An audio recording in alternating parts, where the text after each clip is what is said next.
जी future CS, कैसे हो आप सब। तो जैसा कि मैं हमेशा कहती हूँ, अगर तैयारी अच्छी है तो हाल अच्छा है, और अगर तैयारी बेकार है तो हाल बेकार है। इसलिए तैयारी करते रहो, हाल अपने आप अच्छा रहेगा। देखो, अब तक हम लोग अपना सिलेबस पूरा का पूरा कवर कर चुके हैं और अब बारी है क्वेश्चंस प्रैक्टिस करने की।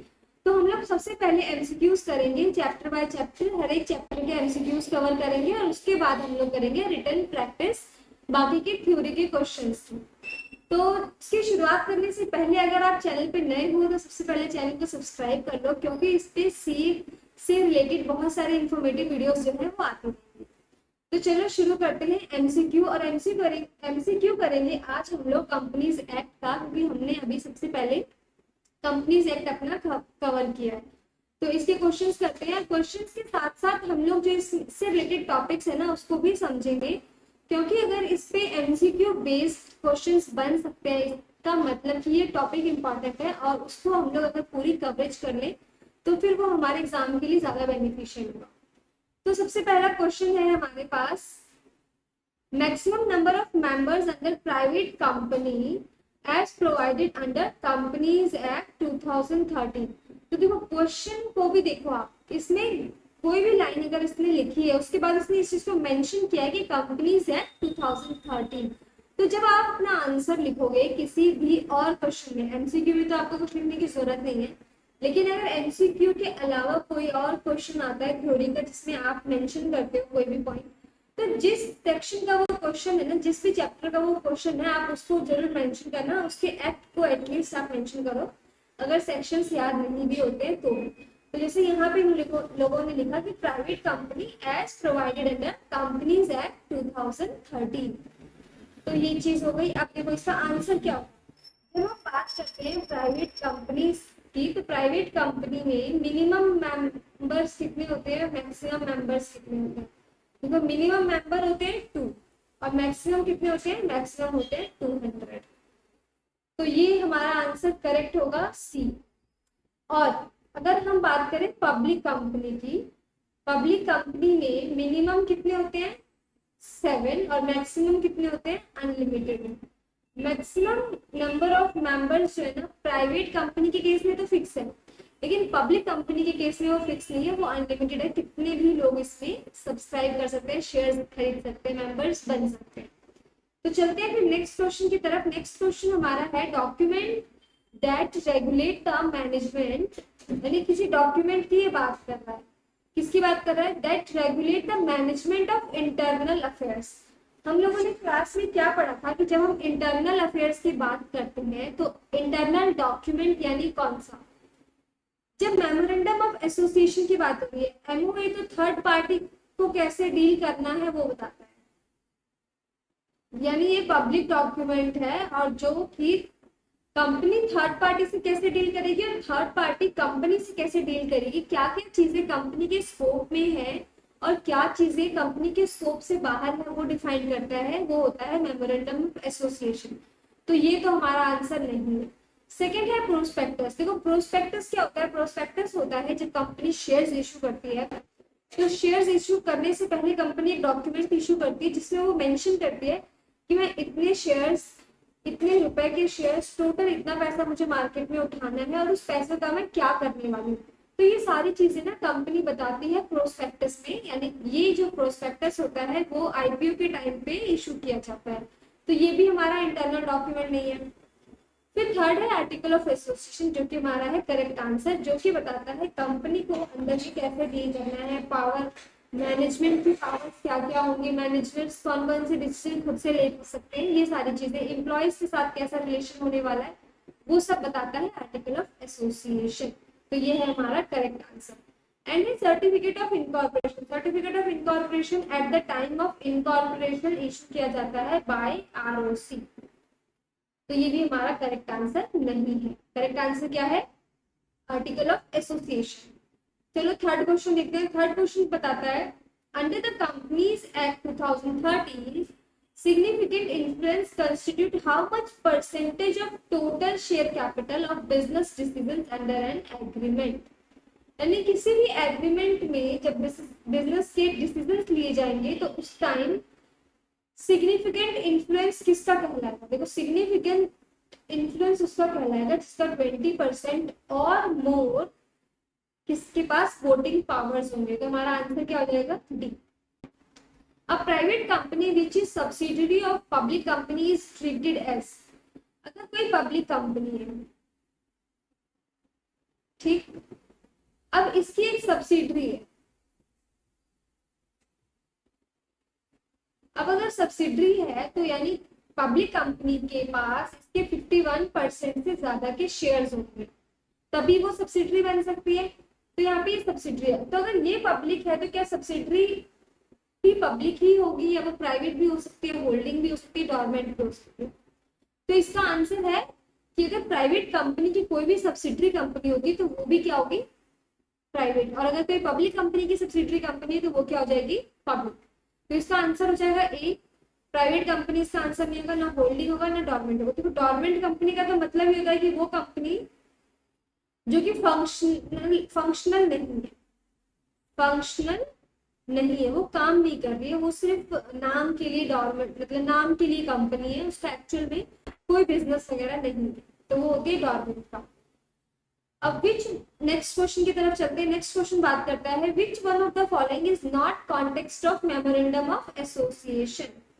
मेमोरेंडम ऑफ एसोसिएशन का क्या पार्ट नहीं है, तो देखो name clause, registered office clause, object clause, ये सब के सब जो है वो एमओए का पार्ट होता है।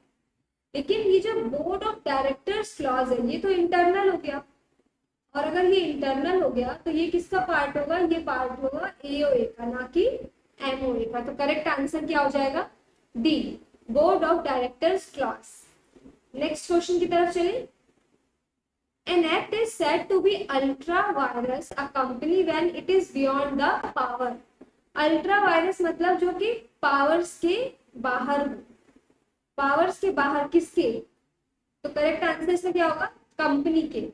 भाई डायरेक्टर्स के पावर्स के बाहर होना से तो कोई मतलब नहीं बनता, कंपनी की बात हो रही है, क्योंकि कंपनी की, हम लोग कंपनीज एक्ट पढ़ रहे हैं, हमने एओए पढ़ा जो कंपनी के लिए है, हमने एमओए पढ़ा वो भी किसके लिए, कंपनी के लिए। तो ये जो रूल्स की बात हो रही है, ये अल्ट्रा वायरस की बात हो रही है, ये भी किसके लिए होता है, कंपनी के लिए। अब है टर्कांट रूल क्या होता है। टर्कांट रूल का मतलब हमने देखा था डॉक्ट्रिन ऑफ इंडोर मैनेजमेंट और टर्कांट रूल, ये दोनों सेम चीजें होती है। और इसका मतलब क्या होता है, इसका मतलब होता है कि जो हम doctrine of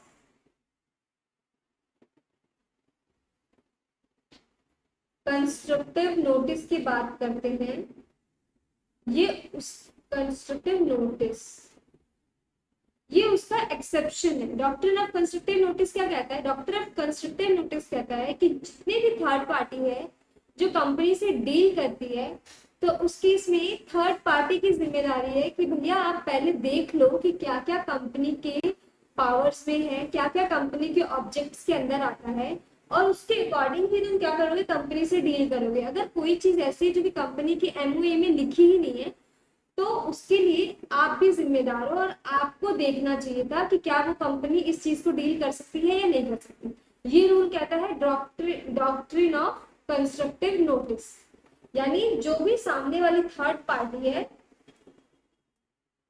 that should be beware, मतलब उनको अवेयर होना है कि हम ये चीज कर रहे हैं, तो हमें पता होना चाहिए कंपनी ये करने के लिए एलिजिबल है या नहीं।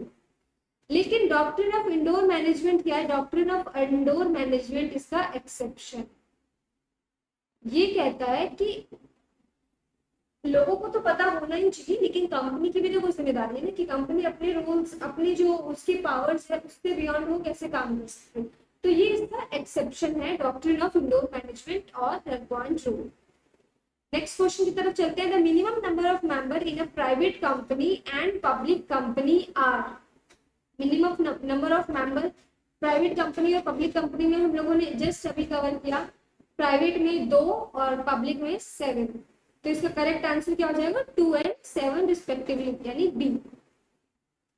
अब नेक्स्ट क्वेश्चन देखते हैं। Only a natural person who is a Indian citizen and who has stayed in India for a period of at least how many days during the immediate preceding financial year shall be eligible to incorporate an OPC। OPC क्या होता है, OPC होता है 1% company.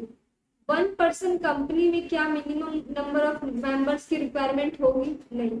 जैसा नाम वैसा काम, यानी एक ही मेंबर उसमें मिनिमम भी है और मैक्सिमम भी कितना होने वाला है?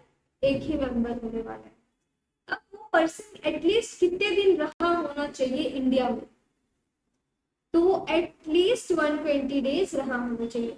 कंपनीज एक्ट जो बात करता है वो 120 डेज की बात करता है, और जो इनकम टैक्स एक्ट बात करता है वो 182 डेज की बात करता है। ये चीज मैंने अपनी क्लास में भी बताई थी कि कैसे दोनों जगह मतलब डेविएशन है, डिफरेंस है। अब नेक्स्ट क्वेश्चन की तरफ चलते हैं। Question number 10, XYZ limited is having 15% share capital held by x limited and 50% bye CG. यानी 50% सीजी होल्ड कर रहा है and 10% by state government, 10% SG, यानी टोटल कितने परसेंट हो गए? 60% हो गए। तो जैसे ही ये 51% से क्रॉस कर जाता है, ये क्या बन जाता है? ये बन जाता है गवर्नमेंट कंपनी। तो ये क्या पूछ रहा है, आगे देखते हैं। विल बी, क्या होगी वो कंपनी? गवर्नमेंट कंपनी हो जाएगी। बहुत आसान। चलो, doctrine of indoor management is protection that is available to. अभी मैंने आप लोगों को बताया कि डॉक्ट्रिन ऑफ इंडोर मैनेजमेंट ये जो है ये किसके लिए है? ये लोगों को बचाता है, ये आउटसाइडर्स को बचाता है। ये कहता है कि कंपनी की जिम्मेदारी बनती है कि कंपनी जो भी डीलिंग कर रही है वो उसकी पावर्स के अंदर अंदर ही होना चाहिए। तो किसको बचाता है? ये प्रोटेक्शन किसको देता है? Outsider who deal with the company. Next question, the doctrine which advocate the fact that company cannot act beyond the scope of its memorandum of association। यानी वो डॉक्ट्रिन जो ये कहता है कि कंपनी अपने एमओए से बाहर काम नहीं कर सकती। कौन सा है? Doctrine of ultra vires. Ultra vires मतलब ये बाहर वालों को डील करने के, बाहर वालों से डील करते वक्त कंपनी को उसके पावर्स की याद दिलाता है कि तुम ये कर सकते हो और तुम ये नहीं कर सकते। ठीक है, 12 क्वेश्चन थे, 12 के 12 क्वेश्चन हम लोगों ने खत्म कर लिए एमसीक्यूज के। और अब हम लोग नेक्स्ट क्लास में बाकी चैप्टर्स के भी एमसीक्यूज ऐसे कर करके खत्म कर देंगे।